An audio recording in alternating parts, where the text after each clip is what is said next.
यहाँ पे हमें दिखाया जाता है कि लाइट और रियो एक खंडर में होते हैं और लाइट अपनी नोटबुक को सुरक्षित रखने के लिए एक ट्रैप बना रहा होता है जिसमें आग लग जाती है। जब वो घर आता है तो वो अपनी ड्रॉअर ओपन करके दिखाता है, उसमें एक नॉर्मल सी डायरी रखी होती है। रियो कहता है कि तुमने उसे छुपा दिया लेकिन चाबी भी लगी छोड़ दी तुमने। तो लाइट यहाँ पे ड्रॉअर ओपन करके दिखाता है और यहाँ पे एक नॉर्मल डायरी होती है। तो लाइट बताता है कि किसी को भी ये डायरी अगर मिलेगी और ड्रॉअर अगर अनलॉक है तो सबको यही लगेगा कि मैं यही छुपा रहा था। तो उसके बाद वो और ताका झाकी नहीं करेंगे। लेकिन डायरी के नीचे डेथ नोट की छुपाने की असली जगह है, जिसको खोलने के लिए बॉल पॉइंट पेन के रिफिल का इस्तेमाल किया जा सकता है। ड्रॉअर के नीचे मौजूद छेद में अगर वो बॉल पॉइंट पेन की रिफिल डाली जाएगी तो वो फॉल्स बॉटम उठाया जा सकता है। अब यहाँ पे हमें दिखाया जाता है कि लाइट ने कनेक्शन सेटअप कर रखा होता है डेथ नोट को छुपाने के लिए, लेकिन वो सर्किट पूरा नहीं होता क्योंकि ड्रॉअर का फॉल्स बॉटम और रिफिल की मदद से उसमें इंसुलेशन पैदा होता रहता है, यानी कि वो सर्किट पूरा नहीं हो पाता। लेकिन अगर कोई भी ऊपर से उस फॉल्स बॉटम को पहचान के उठा भी ले तो वो सर्किट पूरा हो जाएगा और डेथ नोट में उसी समय आग लग जाएगी। और अगर कोई पूछेगा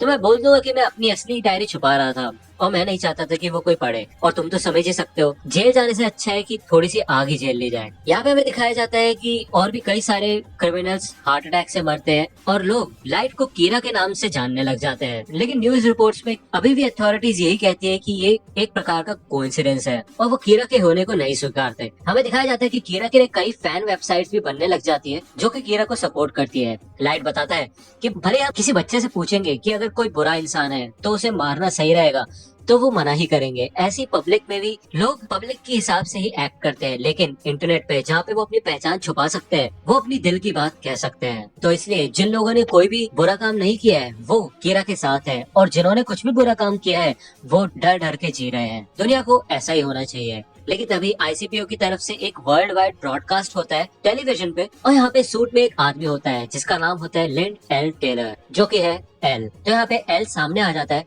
और यहाँ पे हमें जापानीज टास्क फोर्स का सीन दिखाया जाता है जो कि लाइव ब्रॉडकास्ट को देख रहे होते हैं। मात्सुरा अपने चीफ से पूछता है कि आज तक उसने अपना फेस रिवील कभी नहीं किया, तो इस बार क्यों? तो चीफ बोलता है कि शायद इस केस के लिए एल सीरियस हो। तो यहाँ पे लिंड एल टेलर बोलता है कि कीरा, मुझे पता है कि जो भी तुम कर रहे हो वो तुम्हारे हिसाब से सही है, लेकिन असलियत में तुम एक क्राइम कर रहे हो। तुम्हें लगता है तुम इंसाफ कर रहे हो, लेकिन जो तुम कर रहे हो वो गलत है और तुम बुरा कर रहे हो। तो यहाँ पे जैसे ही लिंड एल टेलर कीरा को इविल बोलता है तो यहाँ पे लाइट काफी ज्यादा गुस्सा हो जाता है और वो गुस्से गुस्से में लिंड एल टेलर का नाम डेथ नोट में लिख देता है और कहता है कि अगर तुम थोड़े और स्मार्ट होते तो मजा आता, लेकिन तुम्हारी कहानी आज यही खत्म होगी। तो 40 सेकंड बाद लिंड एल टेलर गिर जाता है और उसको हार्ट अटैक आता है। उसको कैमरे के सामने से ले जाया जाता है, लेकिन तभी स्क्रीन यहाँ पे एल साइन पे शिफ्ट हो जाती है, जिसे देख के लाइट थोड़ा शॉक हो जाता है। यहाँ पे हमें एल की आवाज सुनाई जाती है जो कि फिर से डिस्टर्बेंस के साथ होती है और एल कहता है कि इसका मतलब तुम बिना उस जगह मौजूद हुए वहाँ पे किसी को भी मार सकते हो, लेकिन तुम ऐसा करते कैसे हो? अगर मैंने ये अपनी आंखों से नहीं देखा होता तो शायद मुझे इस बात पे यकीन भी नहीं होता। और यहाँ पे एल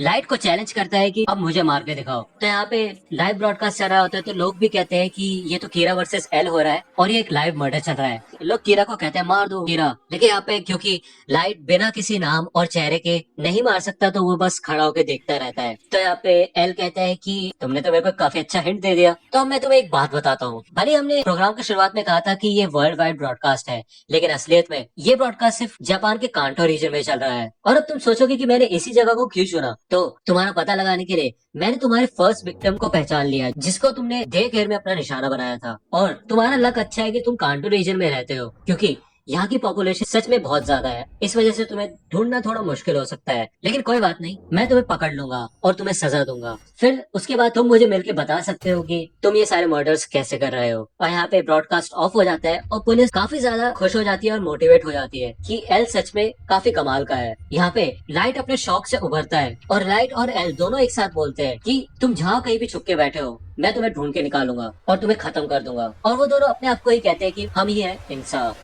तो दोस्तों आज के वीडियो के लिए सिर्फ इतना ही। आई होप कि आपको ये वीडियो पसंद आई होगी। अगर आपको ये वीडियो पसंद आई हो तो प्लीज लाइक कीजिए, अपने दोस्तों के साथ शेयर कीजिए और मेरे चैनल को सब्सक्राइब करना मत भूलिएगा।